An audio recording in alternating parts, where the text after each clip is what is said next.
ಕರ್ತನಿಗೆ ಸ್ತೋತ್ರ ಉಂಟಾಗಲಿ. ಈ ದಿನದ ವಿಶೇಷ ಏನಂದರೆ, ಭಾನುವಾರ ಆದರೆ ಚರ್ಚಿಗೆ ಎಲ್ಲರೂ ಹೋಗಿರ್ತಾರೆ. ಕ್ರೈಸ್ತರಾದವರು ಭಾನುವಾರ ಸಭೆಗೆ ಹೋಗೋದು, ಪ್ರೇಯರ್ ಮಾಡೋದು, ಆರಾಧನೆ ಮಾಡೋದು ಎಲ್ಲ ಇರುತ್ತೆ. ಆದರೆ ಭಾನುವಾರದಲ್ಲಿ ನಾವು ಏನು ಆರಾಧನೆಯ ವಾಕ್ಯಗಳನ್ನ ಕೇಳಿರ್ತೀವೋ, ನಮ್ಮ ಪ್ರತಿದಿನದ ಜೀವಿತದಲ್ಲಿ ನಾವು ನಡ್ಕೊತೀವಿಲ್ಲೋ ಅದೇ ಮುಖ್ಯವಾಗಿದೆ. ಅದೇ ಸತ್ಯವೇದದ ಬೋಧನೆ ಮಾಡುವಂಥ ಬೋಧಕರು ಯಾವ ರೀತಿ ಸತ್ಯ ಹೇಳಿದ್ದಾರೆ ಅದು ಮುಖ್ಯ. ನರಕದ ಬಗ್ಗೆ, ಪರಲೋಕದ ಬಗ್ಗೆ ತಿಳ್ಕೊಳೋದು ತುಂಬ ಮುಖ್ಯವಾಗಿದೆ.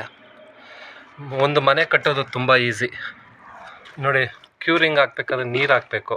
ಕ್ಯೂರಿಂಗ್ ಮಾಡಿಲ್ಲ ಅಂದರೆ ಆ ಮನೆ ಕಟ್ಟಿದ್ದು ಪ್ರಯೋಜನ ಇಲ್ಲ. ಕ್ಯೂರಿಂಗ್ ನೀರು ಮಾಡುವುದೇ ಅತಿ ಮುಖ್ಯವಾದ ಒಂದು ವಿಷಯ. ಅದೇ ನಮ್ಮ ಆತ್ಮಿಕ ಜೀವನ. ನಾವು ರಕ್ಷಣೆ ಹೊಂದೋದೇ ಮುಖ್ಯ ಅಲ್ಲ, ನಮ್ಮ ಆತ್ಮಿಕ ನಮ್ಮ ಪರಲೋಕಕ್ಕೆ ಕಂಡು ಹೋಗೋದೇ ಮುಖ್ಯ. ನರಕದಲ್ಲಿ ನಮಗೆ ಕಚ್ಚುವಂಥ ಹುಳ ಸಾಯೋದಿಲ್ಲ ಅಂತ ಸತ್ಯವೇದ ಹೇಳ್ತಾ ಇದೆ.